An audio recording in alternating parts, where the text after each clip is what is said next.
welcome and thank you for joining our Music for Global Change broadcast with founder and music ambassador Skyler Jett and presenter Tom Bryant and Ryan Shewchuk. And our special guest today is Selena Mars. Welcome to the show, Selena Mars. You're an award-winning artist with over a decade in music and film.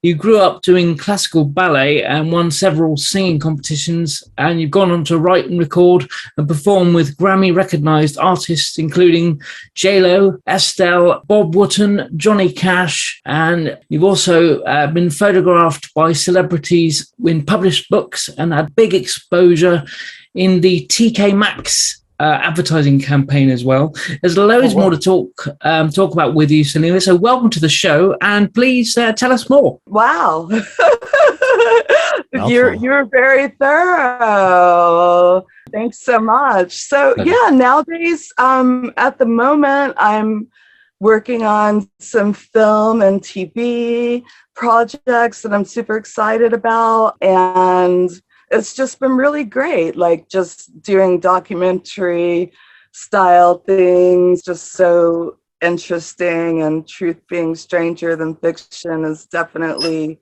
true. So yeah. It's just been a great adventure, and yeah, that's kind of what I'm doing right now. Well, you said documentary. Is that your documentary, Black Rep? Yes. I'd love to know more about it. I read a little bit that you got a grant early last year, right, to start filming. Have you started yet? No, actually, that part, so it's, goes in phases, but it sure. Kind of covers my research and development.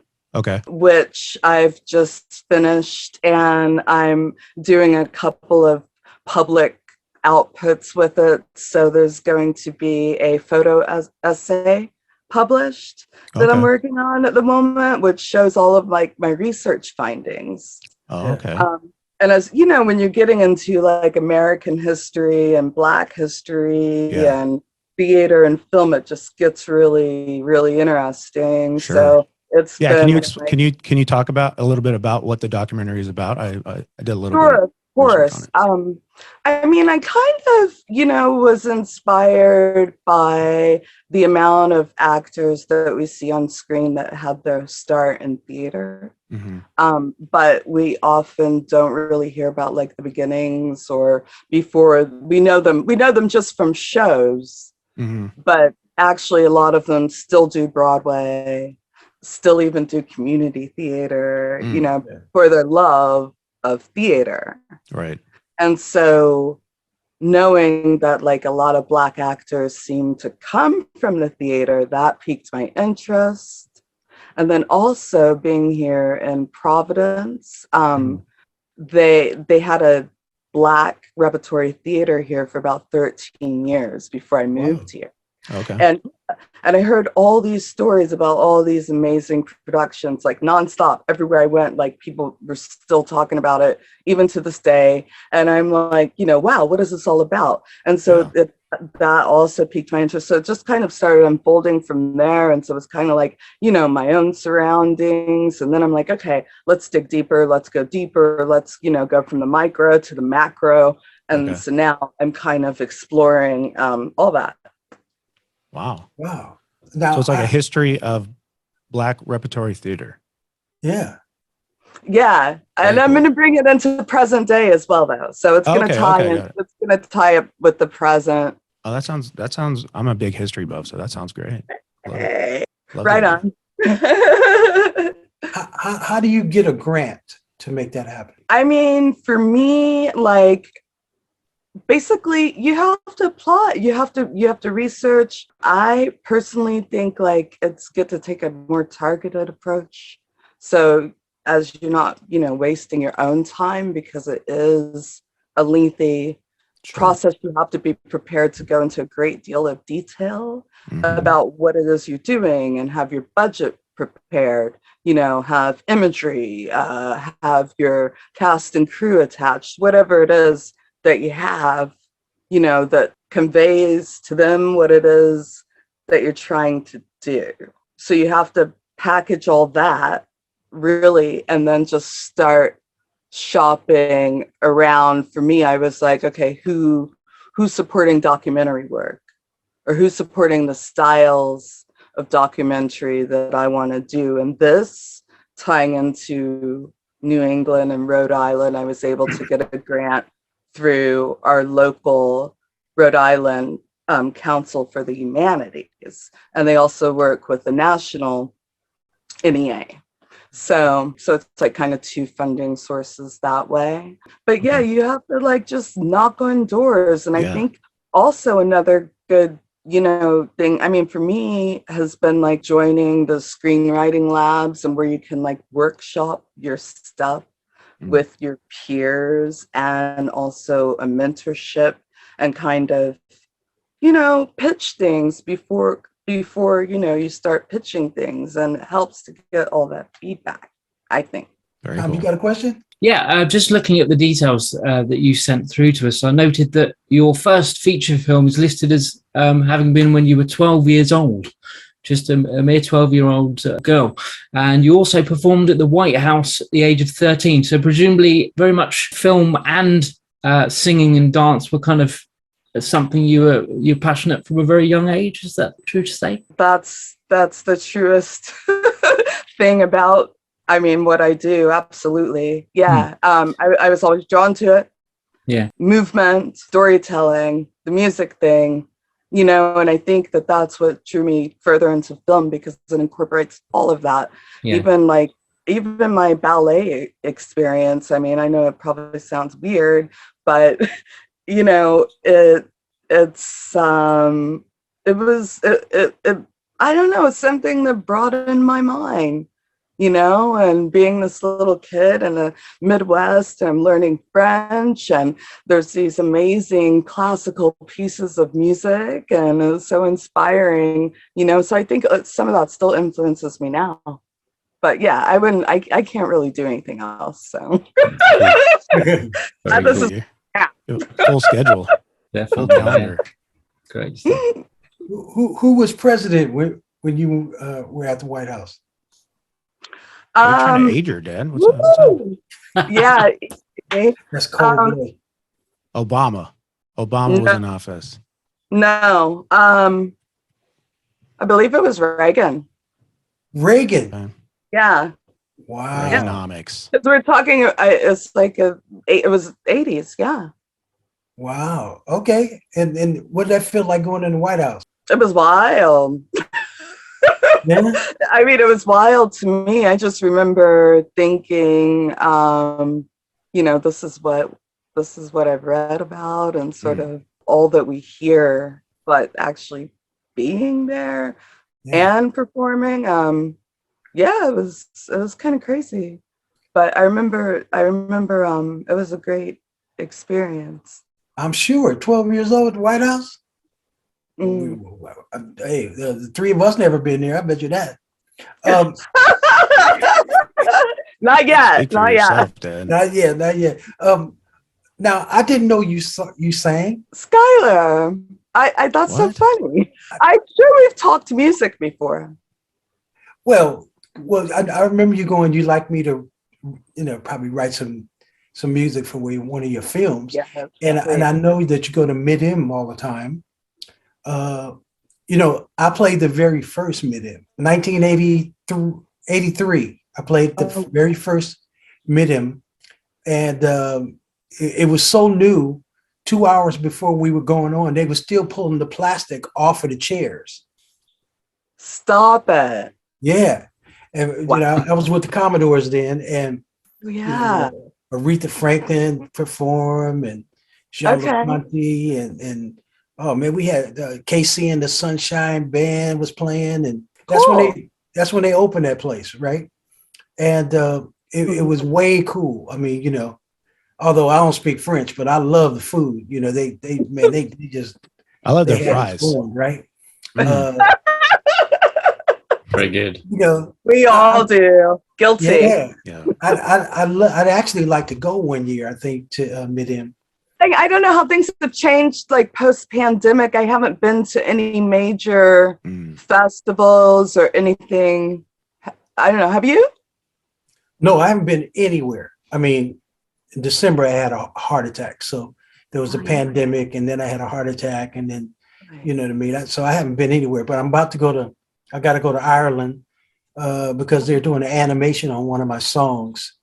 And really, really cool. And then I'm going to Switzerland because a buddy of mine wants to produce some songs with me, and I'll go stay there for a week in at the end of October. And then just like kind of moving around a little. I'll start moving around a little bit now, you know. But now tell us like what do you like doing the most? Is it the singing, the dancing, the what?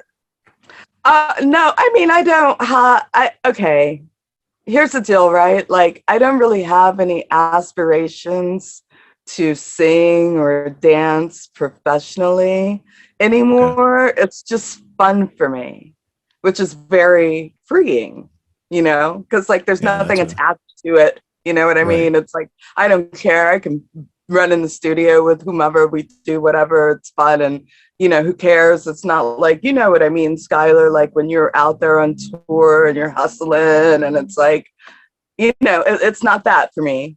So I guess that's where I'm at with it. It's like an outlet, I mean, without it being work. Thank you. Yeah. Precisely. I like it. I prefer it much more that way. But you sang with J-Lo. Right? I opened up for her in London. You opened up for her? Mm-hmm. Where'd you open at? 10 Rooms. The what? The 10 Rooms. Tom, do you know that place? The 10 Rooms in London. Yeah. Wow. Tom's a singer too. I've never played the 10 really? Rooms though. Yeah, no, nothing quite as grand. Tom, how many times did you open it for J-Lo? Yeah, well, yeah, none. To be fair, same. But we're in the zero. Open for J-Lo group. I'm in the hope zone of hopefully doing that one day. She hasn't. That's all good. Yeah, put it out there. Put it out into the universe. That's right, J-Lo. If you're listening, yeah.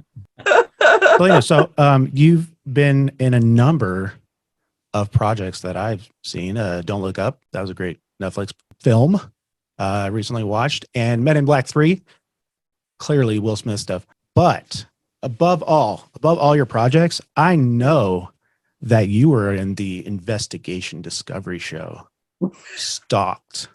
What? What?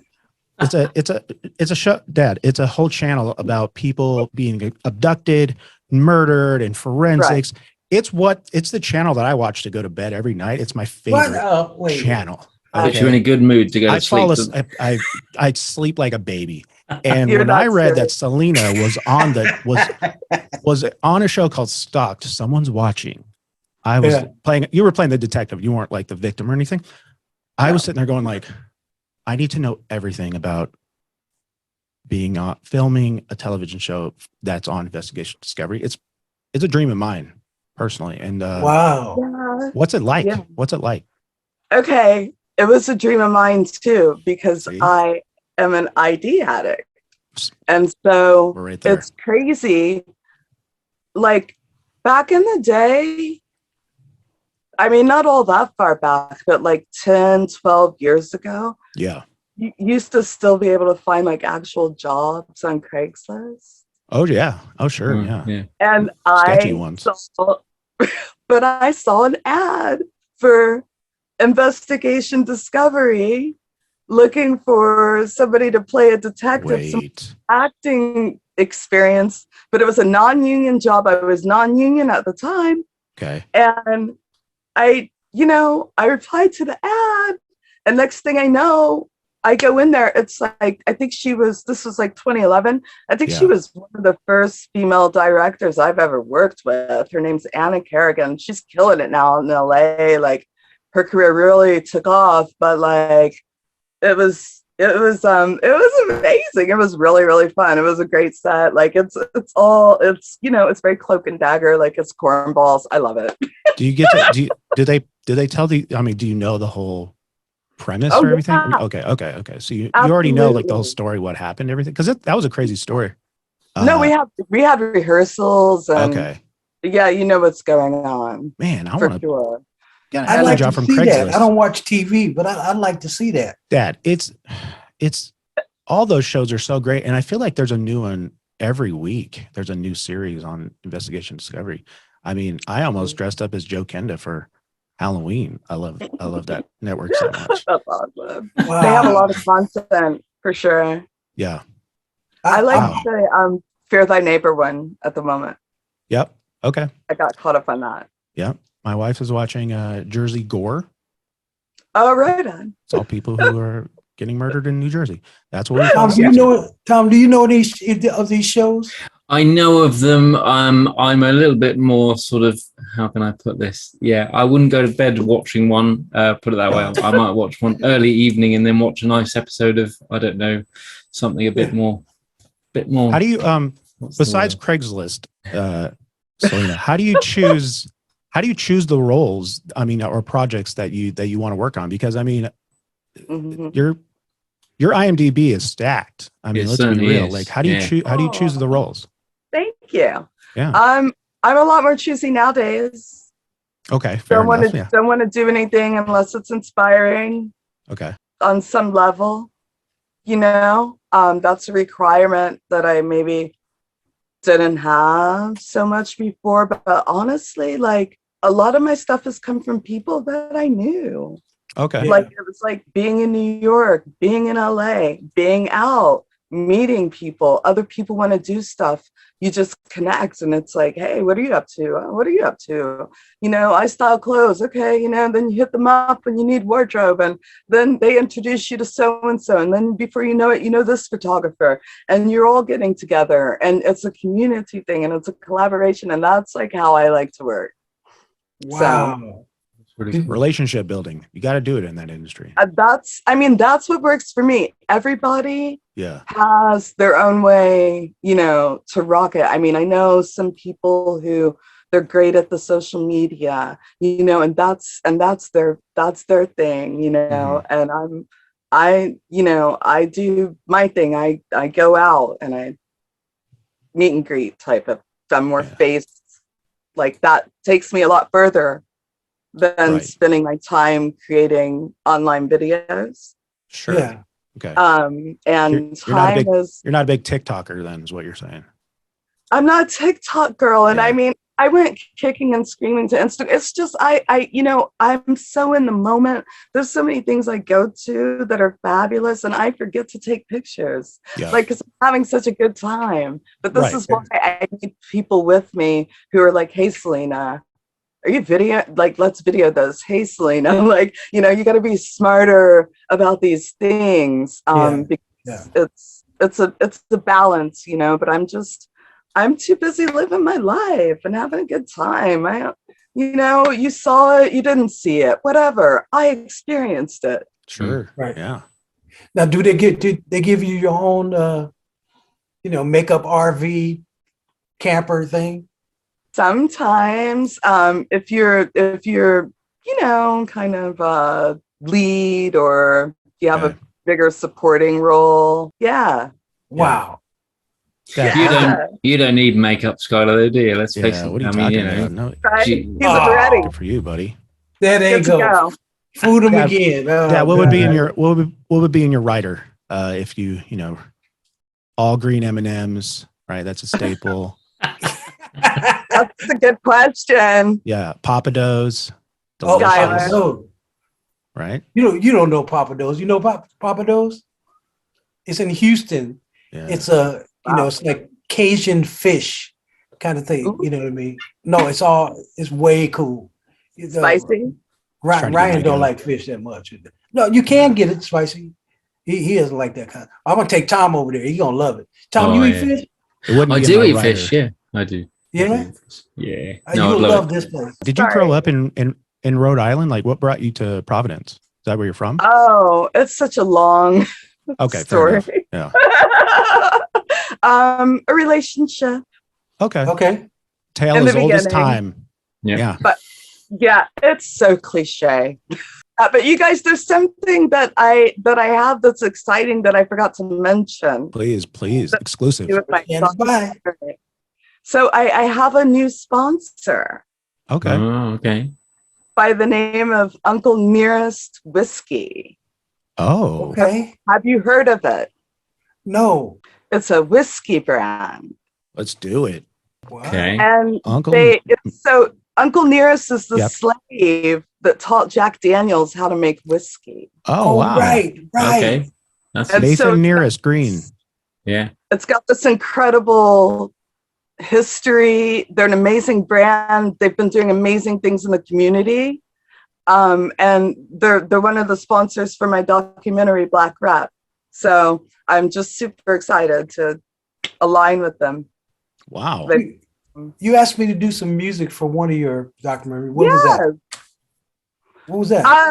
It's a TV show. But Skyler, I would love you to do music for anything for me, anything ever. Like that's it. But Yeah, we're gonna have to sing together on the track. all right. I mean, I'm not where you are.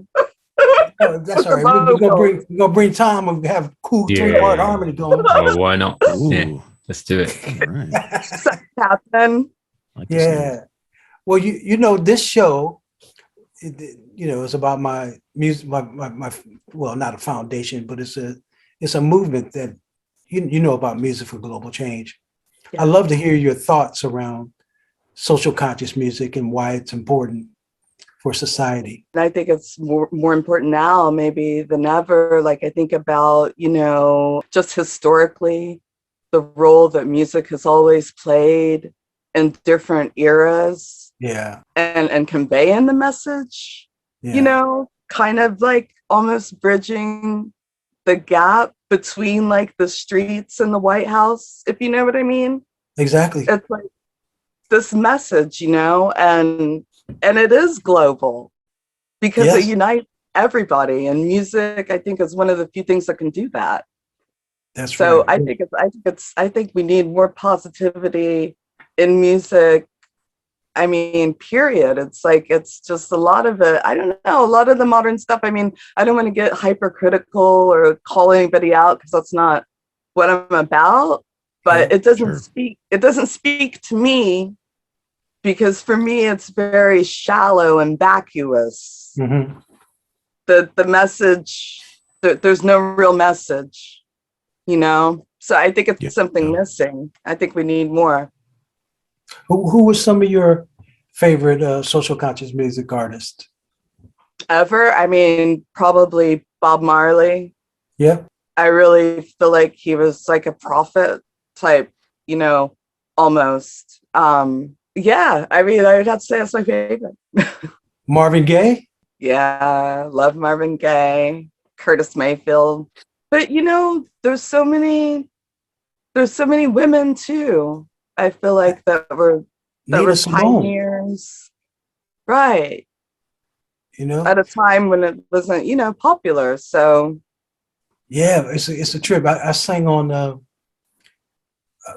sang on Curtis Mayfield's last record before he died.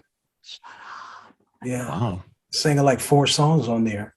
I'm blown away. And he had me do ad libs on one of the tunes. It's called "It's a Goddamn Thing." It's called.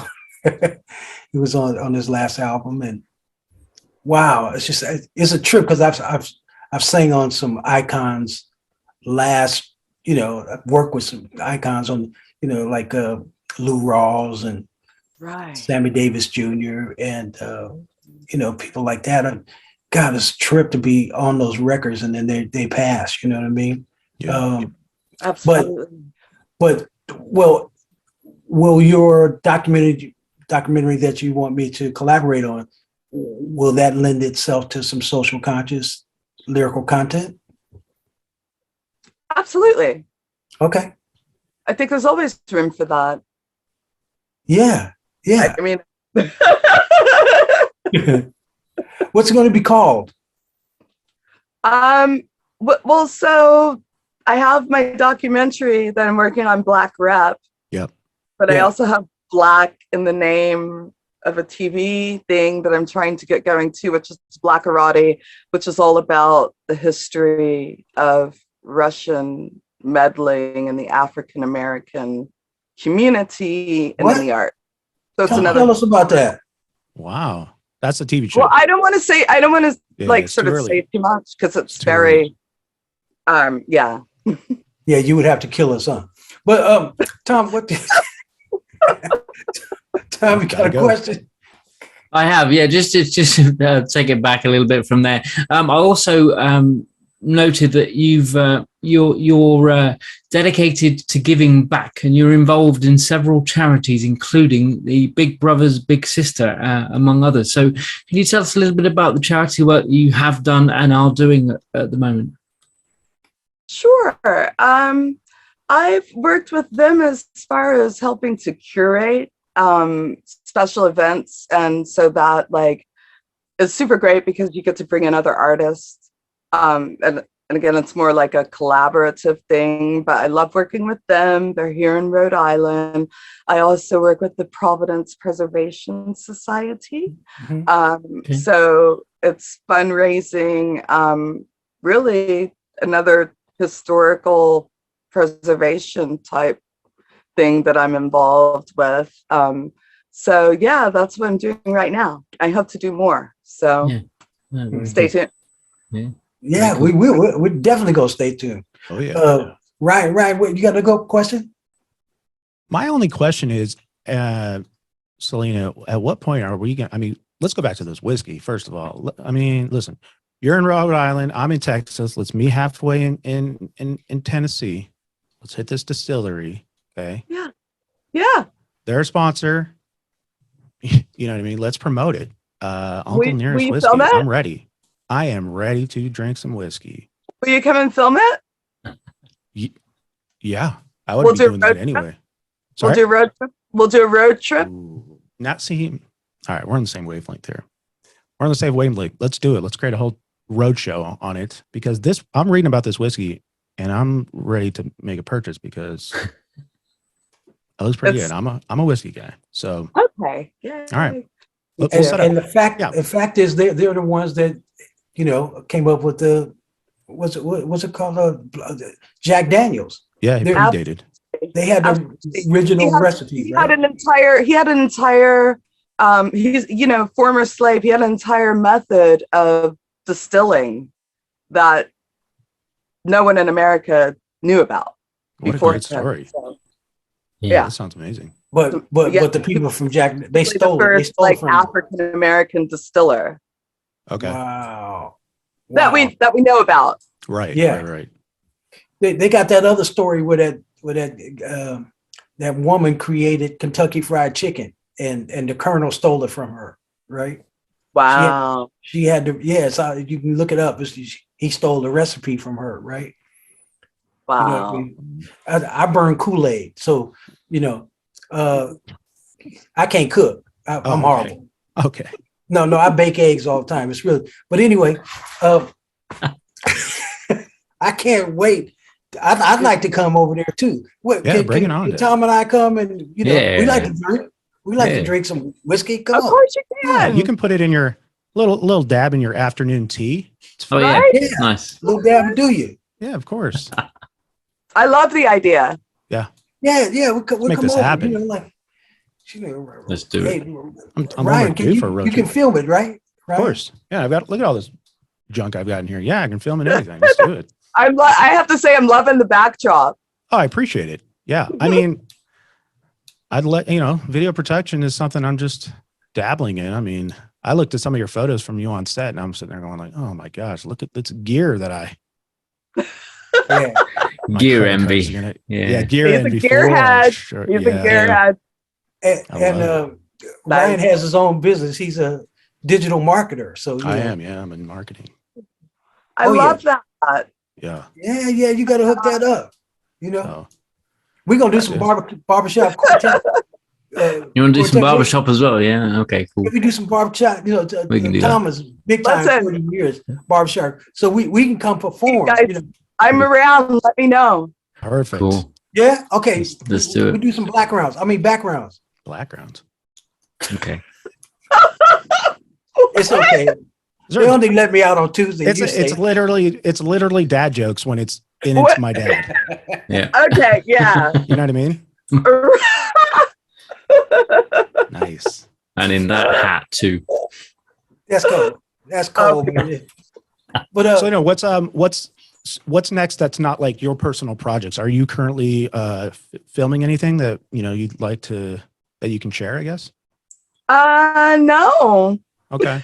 Looking for the next project. Yeah. Yeah. Okay. I'm looking. Yeah, I'm looking to get booked. Book me. Okay. Anybody's Open to offers and ideas. Cool. That's right. Last year I was super, super busy on other people's things. Right. And so I just feel like, there's a season for everything. And so right now is my time to focus on my stuff, and we'll see what comes up. Awesome. When are you starting on the film with your project and sponsors?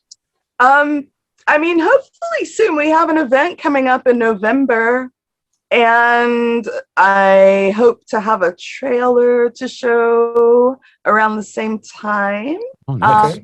Cool. And then hopefully go into production this winter, and then be completed late summer. That's fingers crossed. That's what I'm. Okay. Yeah, it takes a while, huh? It's amazing. It does, and I have a lot of interviews. Yeah. And I just figure, like, my approach is I'd rather have more to work with than not enough. Right. Right. Yeah, sure. Wow. So, no need to be bored. There's plenty to do out there. All the time. Tom, you got another question before we go? Well, just really off the back of the fact that you're sort of open to work, how do people get in touch with you? How are you made available? How do people contact you? Honestly, like I don't mind Instagram messages. Okay. I don't mind Facebook messages. All my stuff is at Selena Mars. Okay. It's SELENA, Mars like the planet. Or they can email me at selenamars@me.com. Okay. Very cool. Thank you for coming on. Thank you. Thank you so much for coming on today. Thank you for joining us. Thank you for having me. It was awesome. Wonderful. Namaste, my sister. Yeah. Stay up on us, okay? Namaste. Thank you. Namaste. Enjoy your week. Talk to you later. Yeah. Save the world. Music can save the world. If we all get together, music can save the world. Yeah. Music can save the world. Music can save the world. If we all come together, music can save the world. There's an facing our humanity. Thank you so much for watching. To stay up to date, please click subscribe and hit the bell. You can also join our group on Facebook and find us on LinkedIn and Instagram.